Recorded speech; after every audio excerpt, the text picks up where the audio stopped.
The internet has become a more hostile place amid lax regulations, increased political division, and the rolling back of anti-discrimination laws. A new report from the Anti-Defamation League found that more than half of all Americans, adults as well as teens, have experienced online harassment. So each year, the ADL conducts an online hate and harassment report, which is a survey they conduct of 2,000 adults and 500 teenage respondents. So let's get into what they found in this year's report. From Mashable, the survey polled respondents on a variety of abusive online behaviors, including being called offensive names, intentional embarrassment, and forms of severe harassment such as physical threats, prolonged harassment, stalking, sexual harassment, doxing, and swatting. In total, more than half of American adults reported being harassed online in their lifetime, the highest number reported in 4 years, increasing from 40% to 52%.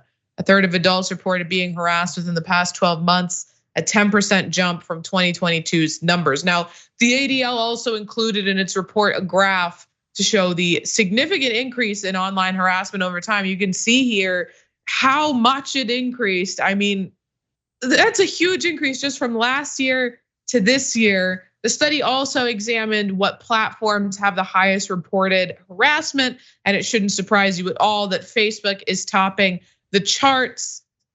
The only social media site that decreased was Snapchat, which has a lot to do with the decrease in using Snapchat. And then the Telegram is explained by the fact that they didn't account for Telegram when they asked them last year. Now, hate towards marginalized groups continues to be a massive issue on social media platforms, with the trans community facing the highest level of online harassment. And if you are a social media user, this number, it's still a shocking number to hear, but it won't surprise you to find out that 76% of trans respondents reported that they were subject to online harassment during their lifetime, with a similar percentage reporting that they were facing real life harassment.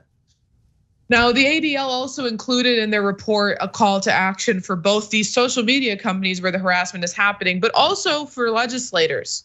From their report, they said they suggested to enforce hate and harassment policies transparently, equitably, and at scale on social media platforms, including limiting high-profile user exceptions and other loopholes that make policies less effective, adopt the ADL's recommended tools and anti-hate by design principles to support targets of harassment, and mandate transparency reporting, outlaw doxing at a federal level, and increase consumer protection efforts to disincentivize harmful business practices. Now, honestly, Cenk, I think it's a little bit ironic, not ironic, but incidental that right before I was producing the story today, I checked my Instagram for the first time in like a million years, and I realized that someone has been commenting, "Do you want kids? And will you have my babies?" on all of my Instagram pictures for like the past year, and I just never noticed. I mean, I think harassment is something that all of us in this space are pretty familiar with, and it can be really serious. So to see this increase is really shocking and horrifying. Yeah, I think this is a giant problem for the whole country, and this one is, yeah, it's definitely left versus right in a lot of ways, but also bigger than that. So first of all, I just want to say I'm actually shocked that only 76% of transgender people have been harassed online. I'm genuinely surprised that the other 24% weren't.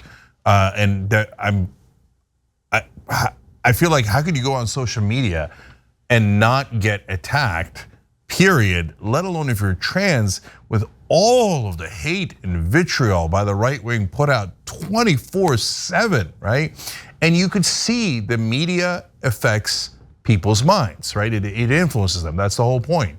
And so the more the right-wing media kept talking about, oh, the trans people are the problem, the drag queens are the problem, gay people are the problem, all these things, all of a sudden, by the way, the numbers, polling numbers on gay marriage are going down for the first time.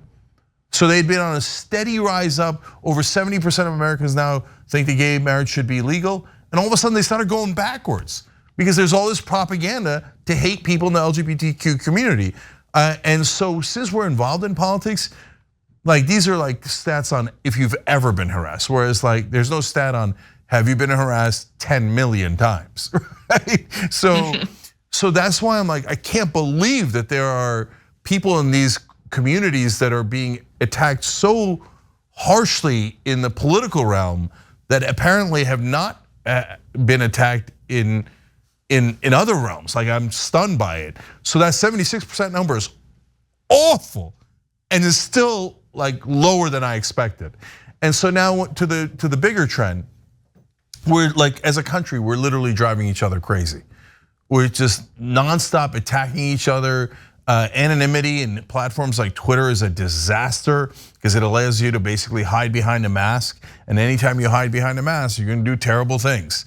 And so I don't know how this stops, because all anybody's doing is attacking one another, criticizing one another, shaming one another. The right does it, honestly, the left does it, non-political factors do it.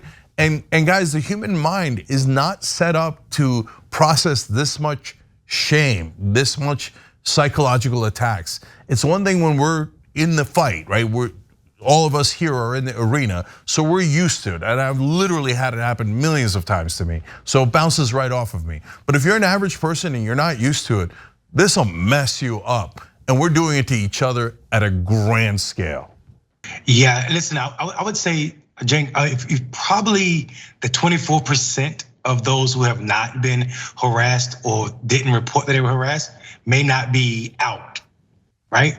Folk might not know that they're trans. And I would say if that was part of the survey and that was released, I bet you would see that a high number of the folk that have not been directly harassed probably are not out, or folk don't know that they're trans. We live in a disgusting moment right now. To even call ourselves human is unbelievable. I see the lack of humanity in any post. Kids getting shot on the internet, and the comment sections are nuts. People stating how they feel about something, the comment sections are nuts. So I am completely baffled at why we can't get policing online in check. Partly because you have owners like Elon Musk who trivialize what it means to be harassed, and now making words like cisgender a hate term on Twitter is absolutely disgusting, and it trivializes all the harm, because what people forget is what happens online has an effect of people's life and mind and psychological being offline, and that is a health risk, and that and in itself is enough for us to do something. And we know what happens to young women in general, but specifically young women of color online, and that the harassment is unmatched, man. Yeah, and it is like, I think you make an excellent point, Mondale, that it's just existing that sets them off. I mean, look at Dylan Mulvaney, who did one brand deal, one video of her drinking Bud Light, and conservatives have been on a multi-month campaign of harassment and death threats against her, and it's an absolute nightmare. Thanks for watching The Young Turks, really appreciate it. Another way to show support is through YouTube memberships. You'll get to interact with us more. There's live chat emojis, badges. You've got emojis of me, Anna, John, JR, so those are super fun. But you also get playback of our exclusive member-only shows and specials right after they air. So all of that, all you gotta do is click that join button right underneath the video. Thank you.